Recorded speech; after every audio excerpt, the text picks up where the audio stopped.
joining us right here, class. It's truly appreciated. Also here today with me as part of our great and outstanding faculty is a good man indeed. He is the madman from Toronto. He did get out of Toronto traffic to go ahead and be here for a special guest here indeed. It is the Magic Man, Sean Grice. And Magic Man, great to have you here. We've got an awesome guest today. Are you excited, my friend? I am very excited. Go ahead. Go ahead. Yeah, no, Absolutely. very excited. So very excited. So glad to have Rich here.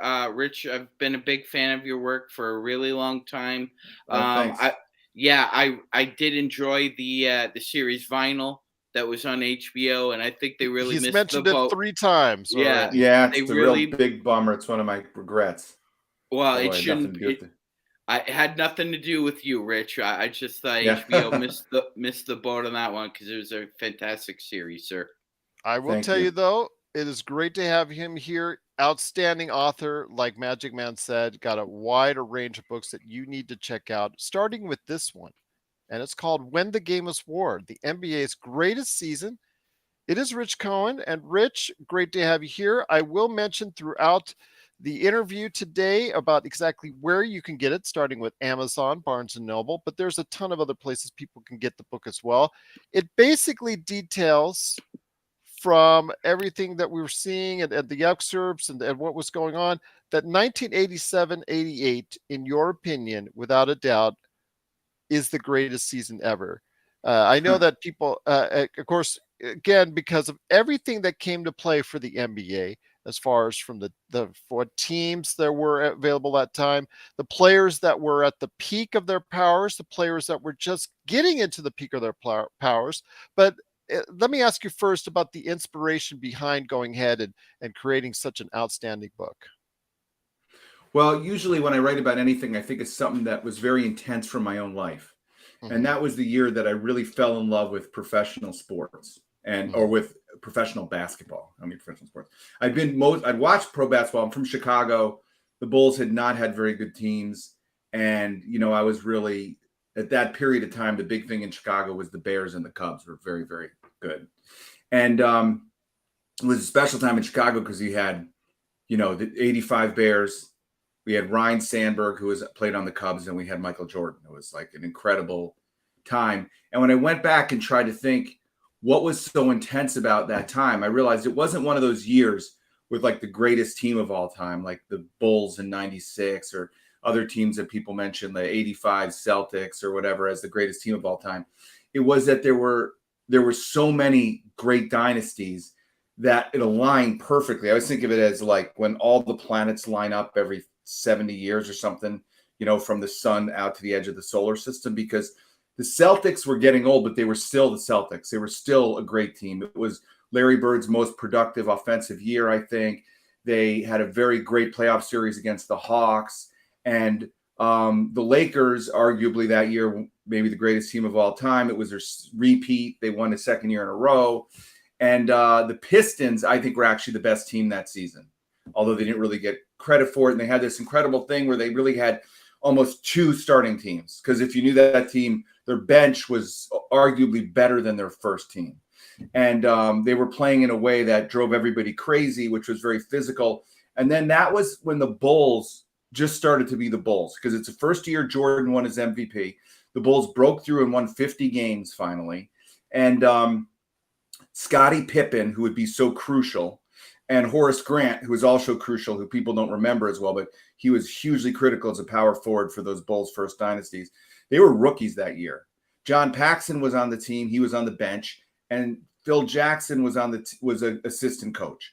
So all the pieces were there. They were just slightly in the background. And by the end of the season, they were coming to the fore. And the way I pitched it, for people that didn't get basketball, I'm like, it's like Game of Thrones on the hard court, which is there's all these dynasties fighting for one throne, and you don't really know who's going to be the hero in the end. Like for me as a Chicago fan, it turns out in the long run, it's going to be the Bulls for the next era, because they're going to win 6 of 8. They have Jordan and all that, but you can't tell. And then in addition to the fact is there was more future Hall of Famers playing then than any other time, and they expand it's almost like the dead center of the history of the NBA, because the oldest was Kareem, who had played with guys that year who were basically still playing very, very recently. And then the youngest was like Reggie Miller. And Kareem played with guys, who played almost before there was an NBA. If you look at the beginning of his career, he played with guys who played in the early 50s. And then Reggie Miller, who would play with guys who are still playing very recently. So it's just like all the elements. And what's so exciting is I've written books about other sports teams, Chicago teams, but it's always one team. And what made this era great was the level of the competition. And to me, it's like Muhammad Ali and Joe Frazier era. Like, you could be maybe the greatest team, but if you don't have a great opponent, you never reach your potential and no one really gets to measure you. And they had these opponents all over the league. And the last thing I'll say is a great quote that I got from Danny Ainge, who was playing guard for the Celtics that year, which was, it was the greatest era because of all the teams that were playing that year that would have won the championship at any other time and didn't. And he was talking about teams like Dominique Wilkins, Atlanta Hawks, and, even Washington, which was a late seed. The Washington Bullets at the time had this, incredible team. So that's what I settled on as the greatest era. It also helped that I was 17 at the time and everything seemed pretty great. Well, I was actually at that point in time 18. And for me, reason why I'm looking off in the distance, whenever somebody talks about that period of time, I always got to take a look at my 88 World Championship back-to-back shirt I've got hanging up right now, because it's just so, for me, it was just such a nostalgic time. Part of it, just when my love for the Lakers was really starting to be at such a high peak. But I will tell you that year, like you said, the battles between Larry Bird, like you said, trying to hang on with his best offensive season, but you could start to see, some of the glimpses of what was going to happen. Obviously, his back was starting to let him know exactly what was going on, starting to kind of catch up to him. Father Time was was tapping on his shoulder, but also as well, Dominic Wilkins. A lot of people that forget about that period of time. Just absolutely forget about, how important a player he was, how electrifying a player he was, because he was already at such a great level as a scorer already, dunker supreme. But because of the rise of Michael Jordan, often people forget about how great Dominic Wilkins was at that point in time. Yeah, well, the thing, so that year, the All-Star game was in Chicago. And there were actually 4 players on that team who grew up on the same playground, basically, in the All-Star game, which was Doc Rivers, Mo Cheeks, Isaiah Thomas, and Mark Aguirre. And so the reason why I bring it up is the slam dunk competition, which Michael Jordan won. Okay. But if you go back and watch it, Dominique Wilkins really won. And even Jordan admitted that later. But I think the people judging it thought if they didn't have Michael Jordan win in front of that hometown crowd, they wouldn't get out of there alive. So, and they always wonder, like, Dominique, his reputation. It's because if those Bulls teams never won a championship, Jordan would be like Dominique Wilkins. I mean, Dominique Wilkins was that great, but he didn't win any championships. And he sort of gets a little bit forgotten when people talk about the greatest players. And that year, the way the Celtics won was Dominique Wilkins, and in a game 7 in Boston Garden, Dominique Wilkins and Larry Bird kind of had this shootout where they went shot for shot against each other in the fourth quarter. And it was like, I always say, it's like Minnesota Fats and Fast Eddie Felsen, man. It's like, I'm going to beat you all day, but I'm going to lose all day, lose all night, but I'll win in the morning. Bird just outlasted him. And I think that that's why the Pistons, additionally being great and physical, by the time they got the Lakers in the playoffs that year, the Lakers were finished, man. It took so much energy to get past Dominique Wilkins. And people forget that going into that year is the year that Len Bias died. Yeah. He was, the number 1 draft pick. And first of all, it's such a horrible tragedy. He died of like cocaine overdose or whatever it was the day after. And he'd been being recruited by Red Auerbach for all these years. And he had a dual function that he was supposed to take. One is he was supposed to, be the next great Lakers Celtics superstar as he grew older. But immediately he was supposed to give Larry Bird and Kevin McHale a chance to rest so they could play late in games. because especially when you played the Pistons, because they had that great second team, that as soon as you took your starters off the floor, man, if people don't remember, their second team was Buda Edwards, Vinny, the Microwave Johnson, Dennis Rodman, and John Sally. Those guys are coming off the bench. Okay, so as soon as the Lakers, the Celtics would take their first team out, the score would run up. So in the playoffs, like when Michael Jordan played the Celtics, the Pistons, he'd play the whole game. And he could do that because he was whatever he was, 27 years old or whatever he was. But Bird could not do that, and McHale could not do that. And I just think that they just ran out of gas. And that was really the kind of the final blow for them, where smarts alone and basketball knowledge couldn't get them over that hump. Magic Man, did you have any questions for Rich Cohen, my friend? Absolutely. Rich, great segue into what you were saying about the 1988 and the center position being quote unquote called dead, right? Jack McCallum wrote a big article in Sports Illustrated that year, and he kind of compared Keem Olajuwon's impact to that of Swin Nader, which obviously isn't the highest compliment. But as you said, McCallum thought that the idea of a center was a back to the basket, 15 a night. But the center position, like you had said, had changed at that point. You had Ralph Sampson, Hakeem Olajuwon, Patrick Ewing, David Robinson, Brad Daugherty, all coming in at the same time. And it kind of reminded me of, what we're kind of seeing today about the pejoratives about maybe positionless basketball or small ball. And I'm wondering, through your abundant research, I mean, did you feel that there was kind of a negative sort of construct because Michael was this perimeter player that had not been seen yet, and people just had to make their peace with it, that this was the new NBA. Isaiah Thomas was coming. Michael was coming. It was a different game. I'm wondering your thoughts on that. Yeah, I mean, I think that you have these positions which are supposed to play a certain way, but the great players play however they can play, however they want to play, and then they reinvent the positions around them. And people don't remember, because my father was a basketball coach, so he talked a lot about history of basketball, and the center really was the birth of the modern NBA. The center was the player, and you saw it in that everything ran through the center. And when you watch the old Lakers, the idea was get it into Kareem, and then Kareem would work it around to people on the outside. What the rub on the Bulls is the Bulls didn't have a great center. They'd had one in Artis Gilmore once upon a time, and Artis Gilmore was back with the Bulls, but he was old and he was ineffective. So what Jordan proved to me at the time is you don't need a great center to win in the NBA.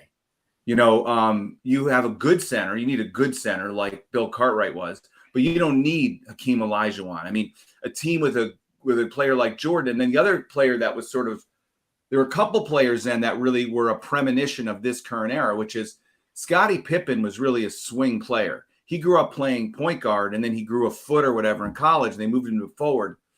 And so he could sort of swing back and forth between inside and outside. And now it seems like half the people in the league play that way. But he was the first guy I ever really saw that play that way. And the other one was Bill Laimbeer, who was a center for the Pistons, much hated.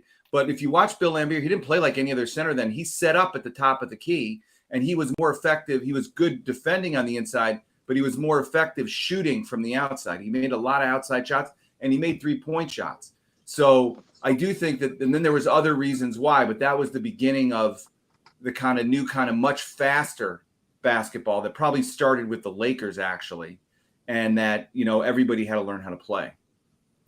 Once again, it's Rich Cohen. Please go ahead and check out his awesome book right now. Please go ahead and order it like I did on Friday. I'm waiting for it to come in. So it's going to come into me, and I can't wait to read it. It's When the Game Was War, the NBA's Greatest Season.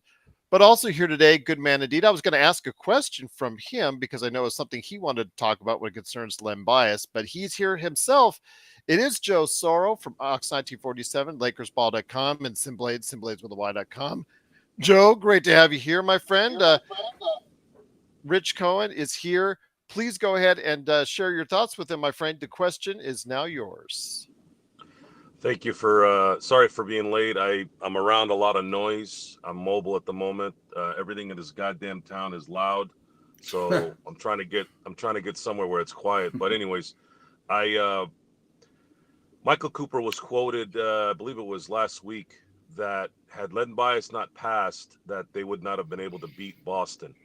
So I've asked some of my Laker friends that same question. Some believe that I think I don't know if it's a respect thing or just a decency thing that Michael Cooper's doing there, but it is a good question in that, does Len Bias allow the Celtics in 1987 to not have to play as rigorous, because I think McHale was injured, LeBird was injured a little bit, and obviously having the talent that Len Bias had at the time, I can't really judge that. That's always been the question to me. Everyone said that this guy was supposed to be LeBron of that time, but I tend to think that people romanticize things a lot out of respect to what happened.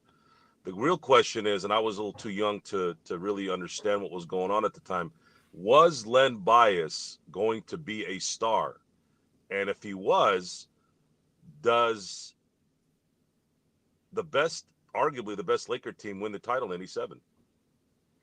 Yeah, well, this is kind of what I was just talking about, and it's interesting because you can go back and watch Len Bias in college, and you can see what kind of player he was. And he played several games against Jordan, and the people I talked to, a lot of them said, well, he wasn't Michael Jordan, but he was in that class. I mean, he was going to be one of the best players in the NBA for a long time. And the Celtics, the reason why they hung on, one of the rubs about the Celtics in Chicago, one of the reasons given for why they let that team break up, and when they finally let Jordan go and everything, was that we don't want to be like the Celtics and hang on to our superstars too long and they get old. And the fact is, the reason why they hung on to all those guys is because they had this plan, which was Len Bias was going to come in, and he was, like I said, he was going to give what you just said. He's going to let Kevin McHale and Larry Bird rest so they can be fresh at the end of games. And he's going to contribute huge points, first probably as a sixth man, which is how they started McHale. And then eventually he's going to become the center of that team as these guys retired and they'll draft new players around him. And that they just got a huge hole blown into them because of that. And not only that, I mean, we can kind of underestimate the psychological gloom for somebody for what happened. Like it's just like a horrible thing. And people are human, man. And it puts everything in perspective. So I think that you can never, of course, know. You don't really know if Len Bias would make the transition. We've all seen great players in college that didn't quite pan out. So you don't really know. But I think that there's a pretty good case to be made that that Celtics team would have won, another 2 championships maybe if Len Bias was around, and then they would have come up with a different team that would have won more, and the Celtics thing would have continued. I asked everybody I interviewed who was the best team of all time from this era, and every team got a vote. But a lot of people said it was the Celtics with Bill Walton playing, in the lineup. So there's no reason to think that Bill Walton sort of being out and Len Bias being in, why that team wouldn't continue to be a dominant team in the NBA. Magic Man? Oh, go ahead, Joe. Go ahead, Joe. Go ahead. Go for it, my friend. Keep unmuting my thing. So I know what team they're talking about. They're talking about the '86 team when Bill Walton, in the 2 years of his entire career where he was able to manage his injury issues. The thing is with Bill Walton, and it's something that doesn't get discussed enough about him, is he was probably Tim Duncan obviously and Magic Johnson are the ones that get the most noise about it, or I should say news or accolades about it, where they were just complete team players. But Bill Walton was maniacal about it. Like, he was so entrenched in the team basketball mentality. All he cared about was team, community, and wins, and winning as a community and winning together. The '86 team was great. I think Bill Walton is, I don't know if I could compare anybody to Bill Walton. I guess that's kind of my question. But Yeah. It's a what if that I haven't really kind of gotten. I haven't really, and all the stuff that like guys like Sean and I have talked about things in the past, because we have to have that ability to remember that kind of stuff. And it's one discussion that I actually have not really talked about a lot with friends and people who actually watch the NBA. It is a really good question. I mean, it's probably worth doing a show on it. Where why was Len Bias so good? Why were the Celtics so good at that time? You also have to remember Reggie Lewis years later. Yeah. So the Leprechaun left, it seemed, Yeah. after 1986, and they got just destroyed by just tragedy. So right, and Bird's career was kind of shortened by what was, if you believe him, he hurt his back in the offseason while shoveling gravel in Indiana. So that's kind of a freak thing. Like, he probably had some more good years in him. But I just remember at the end, when I was a little bit older, him playing when he would come in, have 3 great minutes, and then be lying on the sideline. He like turned into my Uncle Ralph, where he was having back spasms, you know? So what his doctor would say is, imagine, I'm just kind of going to keep it quick here, buddy. You ever gotten your hand caught in between the door when it closes? Yes, I have. He said that's what his back would do. I thought that was a really good analogy. I'm like, damn, man, imagine that on your back after 3 minutes. I'm like, how the hell does this guy even walk? The problem with Larry Bird, and I'm not trying to dog on him on this, but damn stubbornness. My God, why did you have to put asphalt on your street? Just have somebody else do it, you know? But, just French Lick, Indiana, man. That's, you can't take the French Lick. He came from French Lick, Indiana. They do things on their own. They do things on their own there. That's a different beast, though, man. I mean, it's one thing putting pavers down and maybe some fake grass, but geez, that stuff's taxing. But the other thing is, we keep thinking about the Lakers because we're selfish, because we're Laker fans, right? What happens to the Pistons if Len Bias doesn't die? Does Isaiah and the Pistons become relevant? That's the reason why we need to have a show discussing kind of what would have happened in the NBA at that time. Because obviously, what happens to the Bulls? I mean, what happens to the Bulls if Michael Jordan has to go into Boston Garden and play against Len Bias for 8 years or whatever? It's a different story, you know. That's a good question. If Reggie Lewis, I don't know if they would have been bad enough to get Reggie Lewis, so that might be a little different. But there is a history that says that Red would always replenished. So maybe they do replenish in the early 90s and end up being competitive at the time. But I'd say in that last 4 seasons of the 80s, a lot of things would have changed in a lot of areas. And I think it's an interesting what if. One of the things that Auerbach did, he didn't just replenish. He would find like a tent pole to build around for years, you know. So those guys are hard to find. Like Bill Russell was one of those guys. Obviously, Bird was one of those guys. Len Bias was supposed to be that guy. So it's not like you can just find somebody else like that. That's like a generational talent. And even all sports, when you blow a first round pick, a top pick, teams don't recover from that. I mean, it messes everything up, you know. So it's like you handicap yourself. So then you lose this top pick in such a tragic, horrible way. I just think that was really that kind of ended that run of the Pistons. And then Red Auerbach got old. I will say, though, that it is so great to have you here. It is Rich Cohen, author of the awesome book, When the Game Was War, the NBA's Greatest Season. Also here today, good man indeed. It is one of our good friends, Mr. Laker Nick. Laker Nick, great to have you here. Any questions you've got for Rich Cohen, my friend? Hey, Gerald, what's up? Joe and Magic Man, Rich, it's great to have you here. Apologies, I'm a little tardy, and maybe some of my questions might have already been answered. We'll send you to detention later on, my friend, but go ahead. Okay.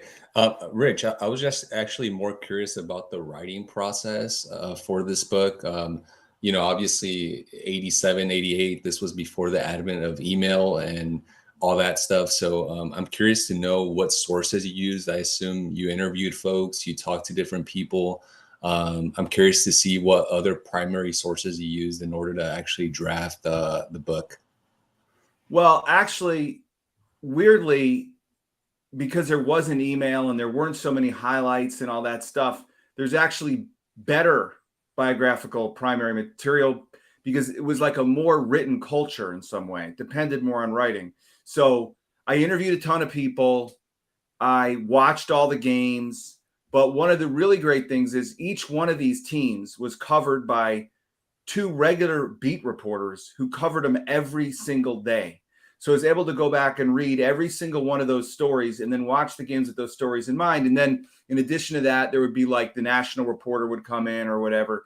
So you had this kind of, well, as a matter of fact, I wrote the bibliography for the book and the publisher said to me, your bibliography is too long and it's going to crash the iBook or whatever. Can you like condense it? So I had to just say all these stories from this period at this time.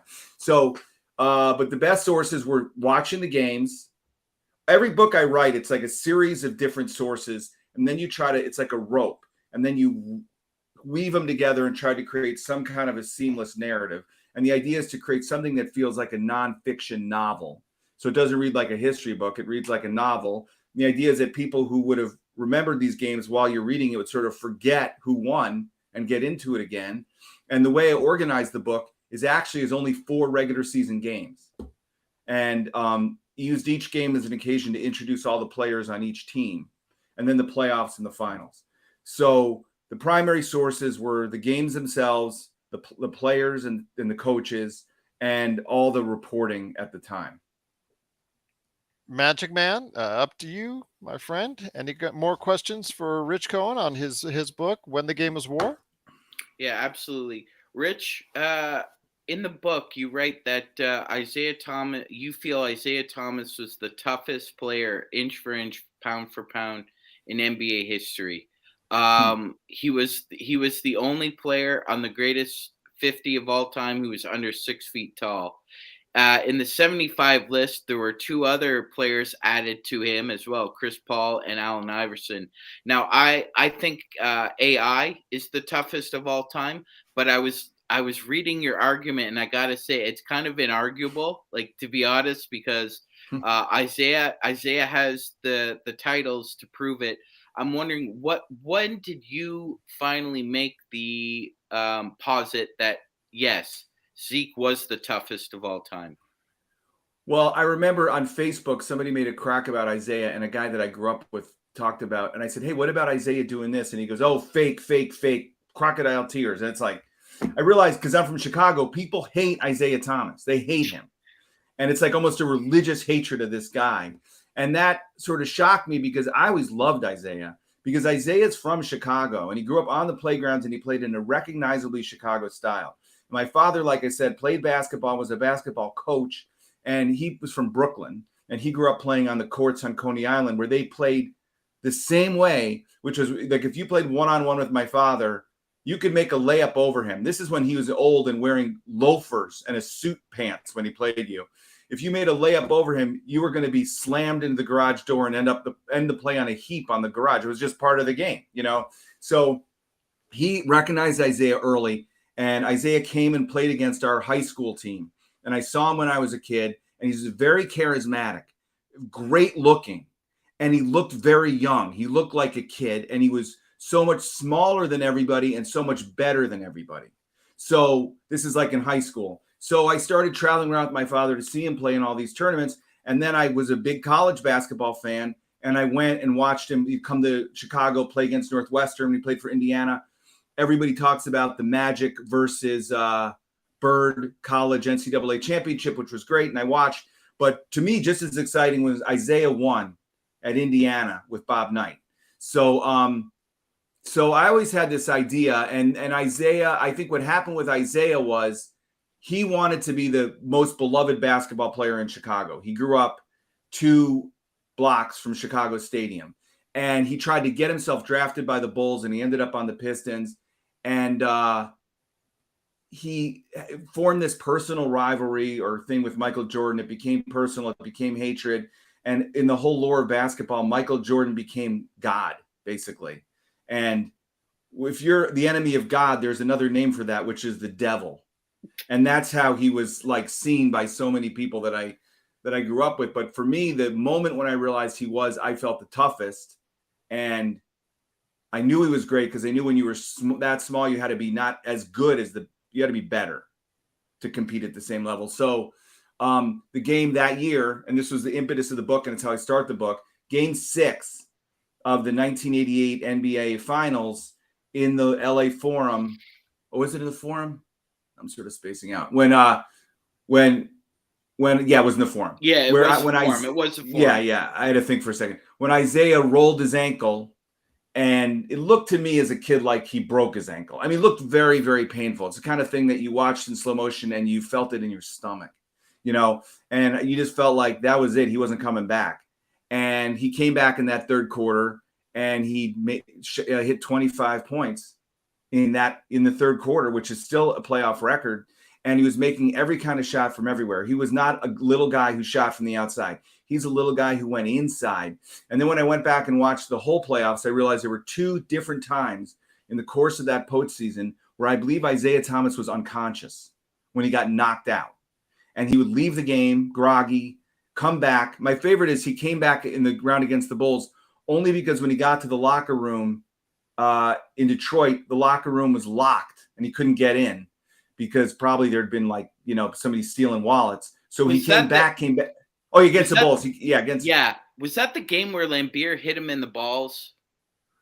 Hit Jordan in the balls? Yeah, I believe it was. Yeah, that is the game where he hit Jordan in the balls. Yeah, exactly. And Jordan said he hit me in the balls. Yeah. And Isaiah left. Yeah, Isaiah left, came back, and it looked like suddenly the Bulls were making a run. And Isaiah, just after you'd seen him leave semi-conscious, came back and made 9 points and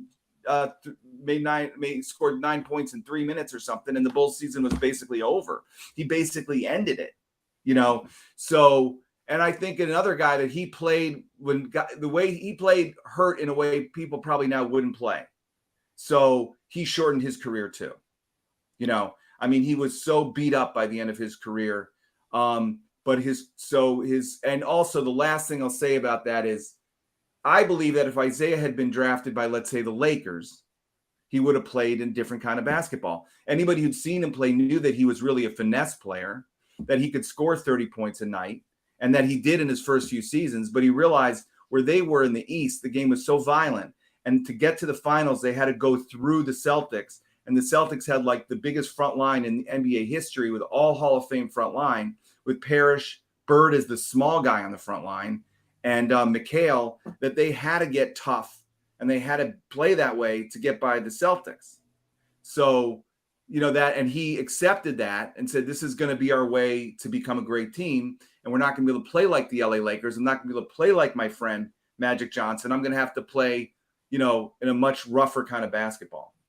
And then, of course, the last thing I will say this is that the reason why he really became hated is he made that comment the year before where he said, if Larry Bird were black, he'd be just another player, whatever his exact line was. And that was a stupid thing to say. And he said a lot of stupid things. And the thing about Isaiah is I don't think he really believed that. I think what happened is Rodman said it. And Rodman was a rookie. And Rodman said it because he'd just been embarrassed by Larry Bird. And anybody who's been around sports or played sports knows that if you're embarrassed by a player, it doesn't matter if you do it, at a youth hockey game or playing high school hockey, or you come off and you say a lot of bad shit about that. I don't know if I can swear on this, but you say a lot of bad crap about that player. You just do. And that's what Rodman did. And they went up to Isaiah, and Isaiah felt like he was backing up his teammate. He was being a good captain, and he got himself into this whole heap of trouble that his image has never recovered from.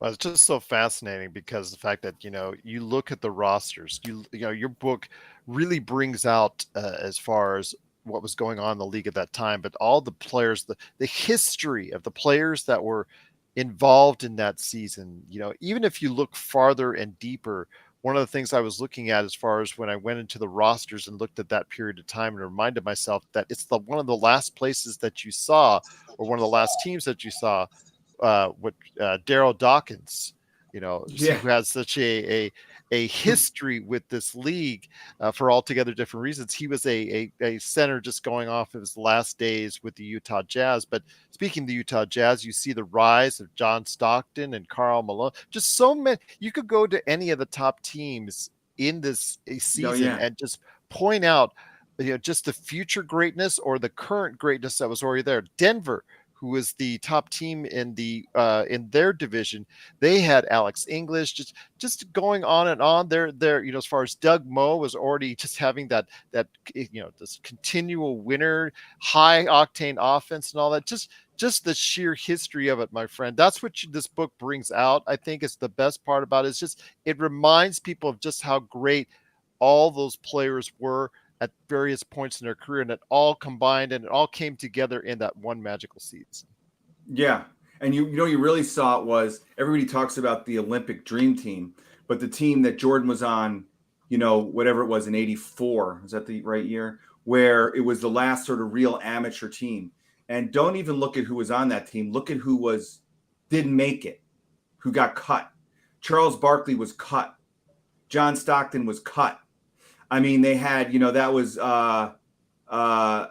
Patrick Ewing was on that team. Jordan was on that team. That team, the Olympic team in 84, went around and beat all the NBA pro players. They were undefeated playing NBA teams. That was the first time Jordan played against Bird, was when Bird came out, because the head of the NBA said, we can't lose all these games. Let's get some good players to play them. And they went and they got, and the guys not playing with their teammates and out of season and everything, but still the best players in the NBA went out and lost because they were playing, Michael Jordan, Patrick Ewing, whoever else is on that team. You can look at it. It's half of them become Hall of Famers. So it was this incredible wealth of talent and players all over the league that you saw them in almost every city. I mean, go look at look at the roster of the Atlanta Hawks beyond Dominique Wilkins. Look at that roster. It's crazy how good that team was. Or look at the Bucks or Cleveland. There were these teams that, even like I said, Washington, who were a good team, really good team. So that's why I think it was the greatest season, because of this incredible parity, and because any night, even the regular season, these guys wanted to win. I think that's one thing that's missing now, which is the fact that free agency existed, but it was much more sparely used and teams stayed together. I mean, Jordan, Pippen, they played together for whatever it was, over 10 years. And they played against a Pistons team that didn't change either.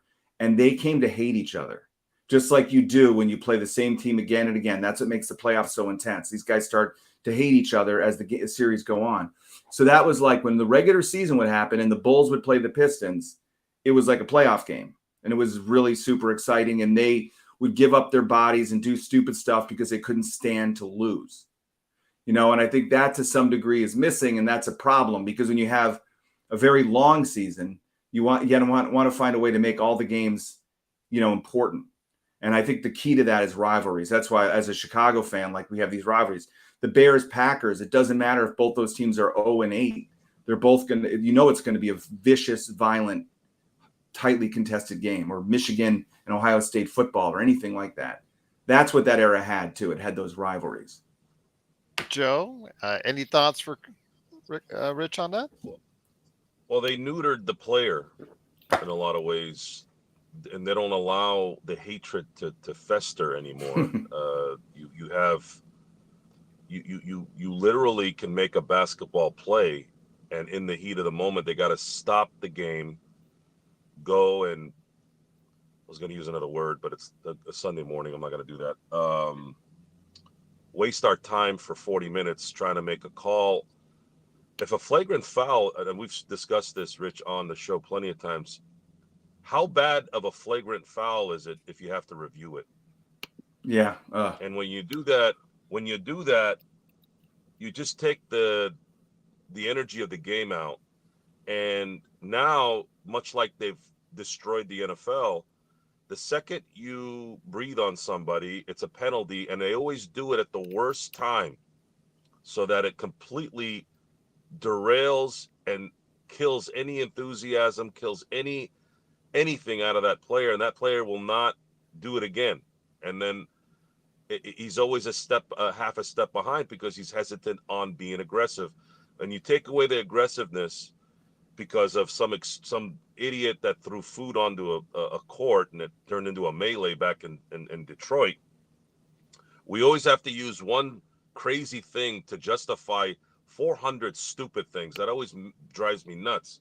I'm like, look, it happened once. Why do we have to be punished for the rest of our lives for one idiot who decided to go into the stands? But you're taking away the energy, you're taking away the rivalry, and all they're doing is they continue to just keep making these gimmicky things to cover it, when in fact, if they just let these guys play and have some emotion, then, you know, we might have that, I guess, must-see TV energy that I think the NBA is missing. But I don't know. I think maybe I'm kind of thinking to the point where I'm like, well, if the salary cap keeps going up, are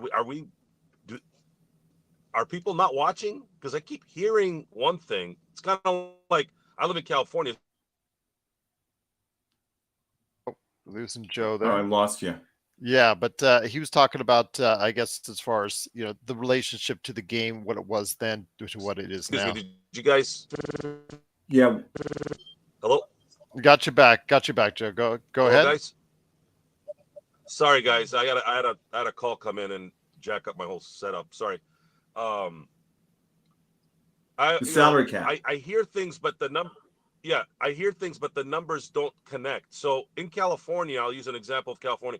Everyone's saying, "Oh, everybody's leaving California in droves." Yet the real estate keeps going up. So how does that? If everybody's because leaving, fewer people have more money to spend. I think that's some of it. I mean, could be. I mean, I think with basketball, I totally agree with you 100%. I mean, I wrote a book about the Chicago Bears, 85 Bears, the most violent team in history of football. And there was a great quote. There's a player who wasn't on that team, but sort of gave the defense its name, and he became a friend of mine, and he explained football in a way I've never heard it explained, named Doug Plank, who was known as the human missile. And he said to me, my entire career now would be considered a penalty. Every single thing I did would be a penalty. So I think that people forget that basketball is a contact sport, and there's a way, and there was a degree of, when you get to the playoffs, it was like a war of attrition too. It was which team not only had more skill and a better plan, but which team sort of could take more. You know what I mean? Could was tough enough to take that prize. That's when the game was war, and that's the whole point of the title, and that's the Game of Thrones thing, which is there was a real physical element, and I think it is because of the fight in the stands in Detroit. But I think it's also the league got scared by what the Pistons was able to do to really high-scoring teams by shutting them down physically. And with the bad boys and everything, if you look at the Bulls, they scored in the playoffs against the Pistons a year I write about 79 one game and 77 another. And they would shut them down. Jordan, who had averaged 45 points against the Pistons in the regular season, would average less than 20 in the playoffs. And I think that the league saw that as it's true with all sports, they see offense as what makes the game popular. Statistics, high scoring is what makes the gambling go. You need that for all the sports gambling and for the highlights. And it takes a certain kind of fan to really sit there and watch a defensive battle where it's really hard to score.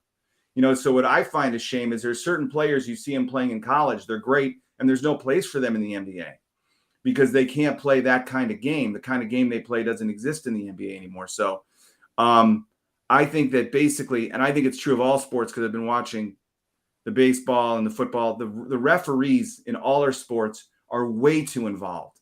I mean, I hate when you come away from a game and the referee's name by the end, and you've discussed him with friends and you've been angry about him. The referee should almost be invisible. And it's amazing the degree to which decisions by the refs often determine what happens in the games. Hate it. It's gotten to the point.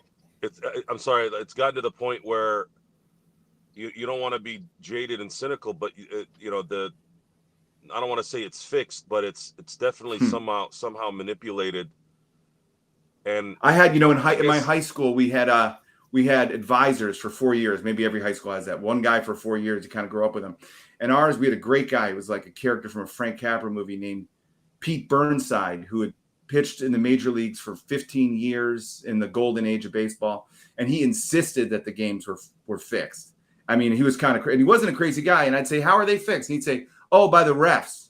He said statistically, there's no way so many games end up so close. The scores end up so close. He was convinced that like key calls here and there just kept the score close or whatever. So, but if you're watching your team with sort of an eagle eye,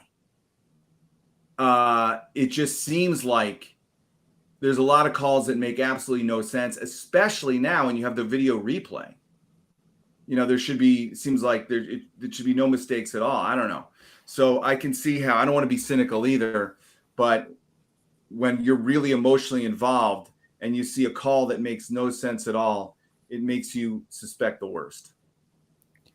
Laker Nick, you're up next, my friend. Any questions more for Rich Cohen? Yeah, Gerald and Rich, and relevant to the discussion right now that you were having with Joe, I was actually just curious, based off your research for this book and you studying, the 1980s like era of basketball. I'm wondering if you could identify either one or two things that you actually think are better now in the NBA, like on the on-court floor product. Obviously, broadcasting is better, right? Games aren't on tape delay. People have easier access to consume NBA games, but I'm wondering if you actually see some things on the floor that have actually improved since that 1980s era. I think the players are on a whole better athletes now. I think it's probably, and they're better conditioned. And I think that the best players then would still be the best players now. But when you get to the bottom of the rosters, I think the bottom of the rosters then are not as good as the bottom of the rosters now. So I think the median level of talent is probably a little higher now. And also now you have this influx of international talent, which has opened up the pool of talent and brought a lot of new players with their own styles in.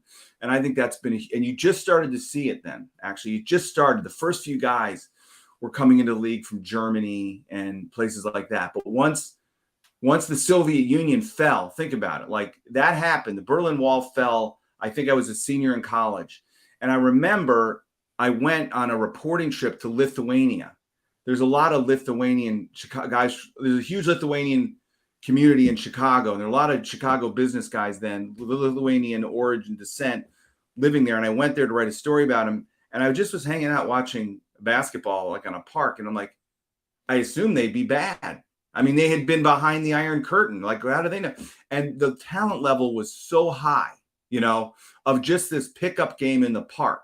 And now, of course, you see those guys. You've seen them for many years in the NBA. But I think that that's a huge improvement to the game that's made the game better and raised the level, which is you're now drawing players from all over the world, which just wasn't the case back then. Tell you what, though, great to have you here. Again, it's Rich Cohen. Please go ahead and get his book, order his book now, When the Game Was War, the NBA's Greatest Season. You can get it on Amazon, Barnes & Noble, Books A Million, bookshop.org, Hudson Booksellers, Powell's, Target, Walmart, wherever you get your great books. Magic Man, any more thoughts for Rich Cohen? Yeah, Rich, in that season, the Lakers pretty much had to claw their way to the NBA Finals, excluding the San Antonio Spurs series. Yeah. The Dallas Mavericks with the Roy Tarpley, who obviously wasn't drinking or on cocaine at the time, managed to take them to Game 7, and then they ultimately play the Jazz in the Western Conference Finals. Now, to me, Rich, as far as the 80s go, I think the Jazz are the team that has the most potential and the least fulfilled of it. I'm wondering what your opinion is of that, because I'll give you a little stat here. John Stockton played in 182 playoff games. He only scored 30 or more points in 4. So they really relied on Karl Malone and Mark Eaton a lot during those early years when Stockton was playing. I was wondering, did in your research, what did you find that Lakers players and coaches found more difficult? Was it the Mavs series or the Jazz series? Well, first of all, I think probably it was the Mavs series. Okay, ultimately, because Tarpley was such a problem for them. And basically Magic Johnson had to go in and play against him head to head and get beat up, knocked around, and become like a center. It was like he'd done back his rookie year when he played against the 76ers. He could play any position and he was so versatile. But that's not something they wanted him to do, and it's not something that he wanted to do probably, but it's something they had to do to win. They had to kind of invent a new strategy. So now it's true that the Lakers played, except for that first series in the playoffs, every series was a 7-game series, and they were brutal. I mean, they were very, very physical series.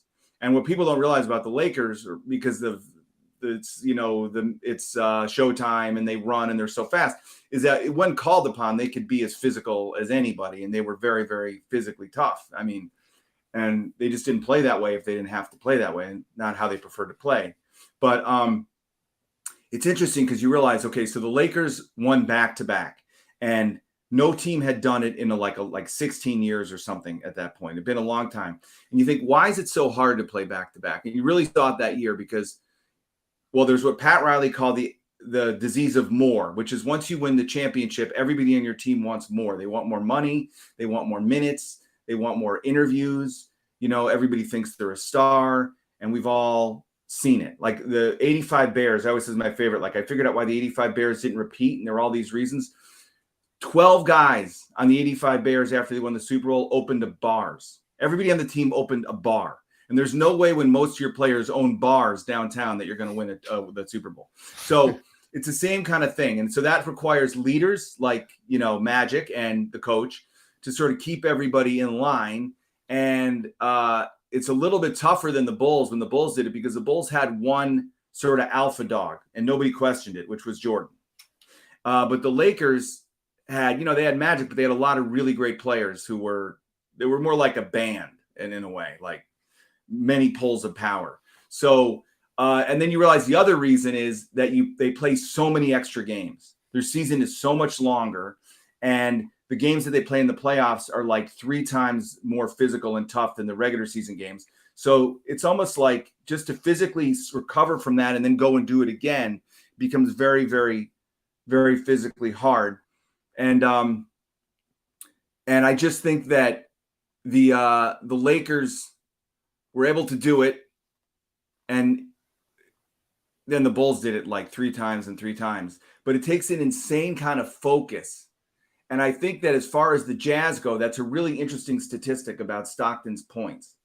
Okay? Because what people don't realize, and it's what Jordan had to learn, is when you get to the playoffs, it's a different game. Completely different game. When you play the same team over and over and over again, they start to develop strategies just for you and your tendencies, and figure they have guys just working on ways to shut you down. So everything gets much, much tighter in the postseason. So that's when you have that's why the defense becomes so important in the postseason, because you have guys that can score like crazy in the regular season, and the shots that are there for them all season that they've grown used to are suddenly not going to be there. And especially in this era when you have like the Pistons, Lambeer, if you go inside against Lambeer, you're going to get hammered. And that's just a price you're going to have to pay if you want to score inside. So you're going to have to figure out another way to score. So, and they were great. Obviously, they got to the finals twice, and the Bulls beat them twice, if I'm remembering correctly. But never really figured out that you have to play a completely different kind of way in the playoffs. And I think another thing you mentioned that was interesting, you said Tarpley wasn't drinking or whatever he wasn't doing that made him able to function at a high level. A lot of guys, you look at them, and as a kid, I remember thinking, why is this guy not great? Like, why can he go out and score 35 and the next night he disappears? What's going on? And a lot of those guys were drugs at that time. And you have these guys who like came to the Lakers, like Wes Matthews, if you remember Wes Matthews, such a great player. And you think, why wasn't Wes Matthews one of the stars of the era? He sure should have been.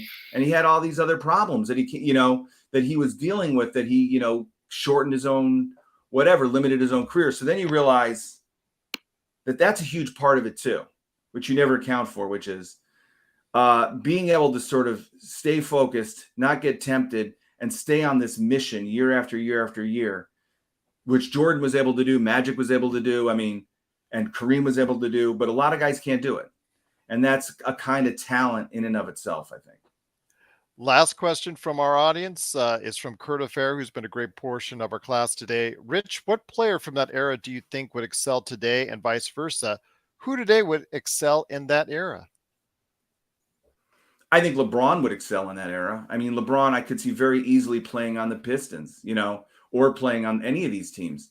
And I think that I don't know about Steph Curry. I don't know how well he would have done in that era when the 3-point shot wasn't what it is now, and you couldn't really feast on the 3-point shot. I mean, team coaches didn't want it, and it wasn't seen in the same way. Like I said, I think obviously Magic would have been great now. All these guys would have been great now. Jordan would have been great now, but the guy that sort of seems like he's made for this era is Scottie Pippen. Like I said before, because he played with such finesse, and he was so sort of such a tall player, he was long, something about him, and he could play inside or outside. People don't remember that.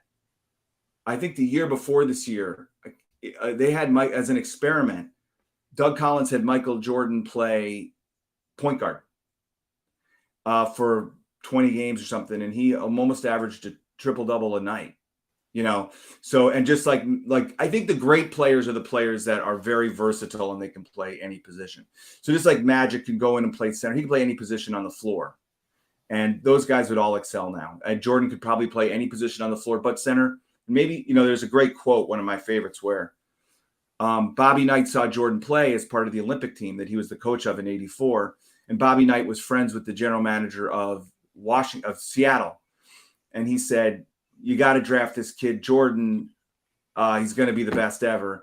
And Stu Inman, I think was his name, and he said, "Well, we already have a guy like Jordan. We have Clyde Drexler. We need a center." And he said, "Well, then play him at center." And there's really something about that, which is just get the best players and then figure out where they play. And I think guys like that, they would excel at any period of time. Well, I'll tell you what, it's been a great conversation. Again, please, everyone out there, if you haven't got it already, please go ahead and get the awesome book, When the Game Was War, the NBA's Greatest Season. The last part of the show is always dedicated to our guests to go ahead and pitch anything that they want. So, Rich, we leave the floor with you. We leave the class with you, my friend. What are you going to go ahead and say to everyone out there as far as the book? Why should they go ahead and grab it? Or anything else you want to go ahead and pitch where people can follow you? Anything you want, my friend. Well, I'll tell you what. I have a regular column in the Wall Street Journal. Comes out once a month. It's called Back When, and it's all stuff that was important to me when I was a kid. The next one's about being picked, the whole draft in gym class. When you picked up teams and what that sort of.